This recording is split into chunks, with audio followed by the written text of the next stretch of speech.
اے دنیا کے اندر ڈاکہ زنی کرنے والے لوگوں، اے دنیا کے اندر دوسروں کے حق کو مار کر کے بیٹھنے والے لوگوں، سن لو، اللہ تبارک و تعالی تمہیں ہی اس آیت کریمہ سے میسج دے رہا ہے۔ اللہ تبارک و تعالی تمہیں ہی اس آیت کریمہ کے اندر خبردار کر رہا ہے۔ اللہ تبارک و تعالی تمہیں ہی اس آیت کریمہ کے اندر جگانے کی کوشش کر رہا ہے کہ چوری کرنے والوں، تم یہ نہ سمجھ لو کہ اس دنیا کے اندر ہم چوری بھی کر رہے ہیں لیکن بڑے عیش و آرام کے ساتھ اپنی زندگی کو گزار رہے ہیں۔ اس دنیا کے اندر ہم نے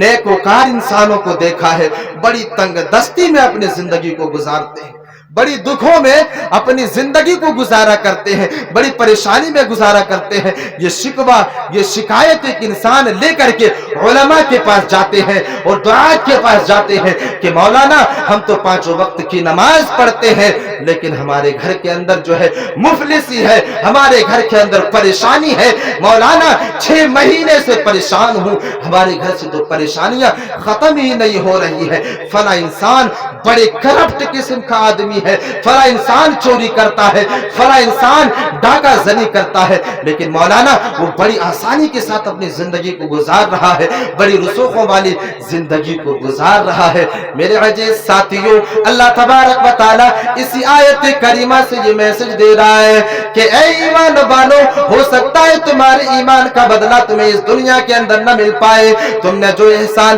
ایک انسان کے اوپر کیا ہے ہو سکتا ہے تمہارے احسان کا بدلہ تمہیں اس دنیا کے اندر نہ مل پائے، جو تم نے نیکی کی ہے ہو سکتا ہے تمہاری نیکی کا بدلہ تمہیں اس دنیا کے اندر نہ مل پائے، لیکن اے میرے بندو، ہم نے تمہارے لیے ایک ایسے دن کو مقرر کر کے رکھا ہے جس دن ہم تمہاری ساری کی ساری نیک عملوں کا بدلہ دینے والے ہیں۔ اگر تم نے کسی کے اوپر احسان کیا ہے، اگر تم نے کسی کی بھلائی کی ہے، اگر تم نے کسی کے ساتھ جو ہے مہربانی والا رویہ اختیار کیا ہے، تو اے میری بندو، ہو سکتا ہے تمہیں دنیا کے اندر اس کا بدلہ نہ مل پائے لیکن ہم تمہیں قیامت کے دن اس کا بدلہ دینے والے ہیں۔ میرے عزیز ساتھیوں، اسی طرح اللہ تبارک و تعالی ایک کرپٹ قسم کے لوگوں سے بھی کہہ رہا ہے، اے چوری کرنے والے لوگوں، اے ڈکیتی ڈالنے والے لوگوں، اے دنیا کے اندر زنا کرنے والے لوگوں، اے جوا کھیلنے والے لوگوں، اے شراب پینے والے لوگوں، ہم نے تمہارے لیے ایک ایسے دن کو مقرر کر کے رکھا ہے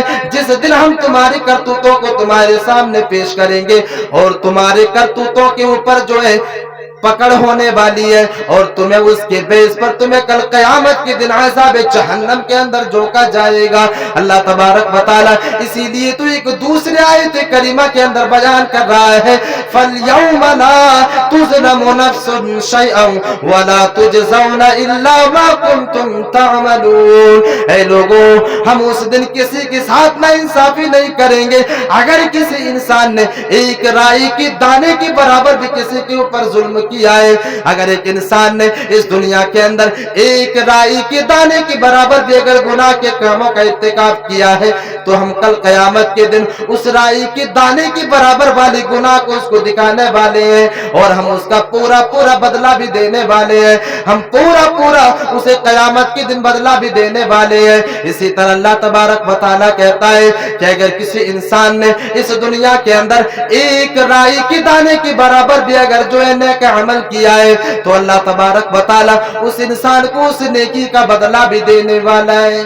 اس انسان کو نیکی کا اس رائی کے دانے کی برابر والی نیکی کا بدلہ بھی اللہ تبارک و تعالی کل قیامت کے دن دینے والا ہے۔ میرے عزیز ساتھیوں، آج دنیا کے اندر جو ایک انسان حقوق العباد کو ملحوظ نہیں رکھتا ہے، حقوق العباد کو ایک انسان فالو کرنے کی کوشش نہیں کرتا ہے، آخر وجہ کیا ہے، ریزن کیا ہے؟ اور حقوق العباد کے اندر آج دنیا کے اندر سب سے زیادہ پامالی اگر کسی چیز کے اندر ہو رہی ہے تو وہ دولتوں کے اندر ہو رہی ہے، زمین و جائیداد کے معاملے میں ہو رہی ہے، دوسروں سے عہدے اور منصب کی لڑائی میں ہو رہی ہے۔ میرے عزیز ساتھیوں، ریزن یہ ہے کہ ایک انسان اس دنیاوی زندگی کی حقیقت کو نہیں سمجھ پاتا ہے، اس دنیاوی زندگی کی حیثیت کو نہیں سمجھ پاتا ہے۔ یہی وجہ ہے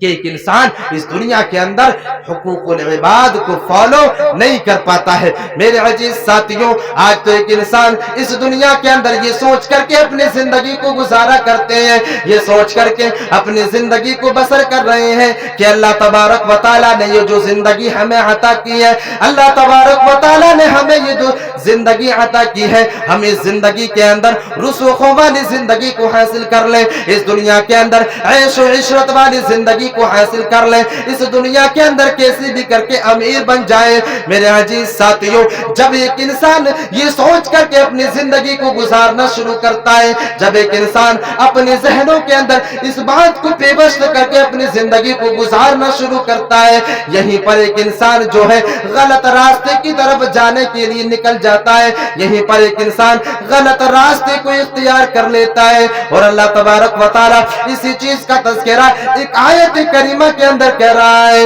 وَمَا الْحَيَاةُ الدُّنْيَا إِلَّا مَتَاعُ الْغُرُورِ۔ اللہ تبارک و تعالیٰ اس آیت کریمہ کے اندر بیان کر رہا ہے کہ اے دنیا کے اندر دوسروں کی زمینوں کو ہڑپنے والے لوگوں، اے دنیا کے اندر دوسروں کے مال کے اوپر ناجائز قبضہ کرنے والے لوگوں، وَمَا الْحَيَاةُ الدُّنْيَا إِلَّا مَتَاعُ الْغُرُورِ، یہ دنیا کی زندگی جو ہے وہ دھوکے کا سامان ہے۔ جس دنیاوی زندگی سے تم محبت کر کے تم لوگوں کے اوپر ظلم کیا کرتے ہو، جس دنیاوی زندگی کو حاصل کرنے کے لیے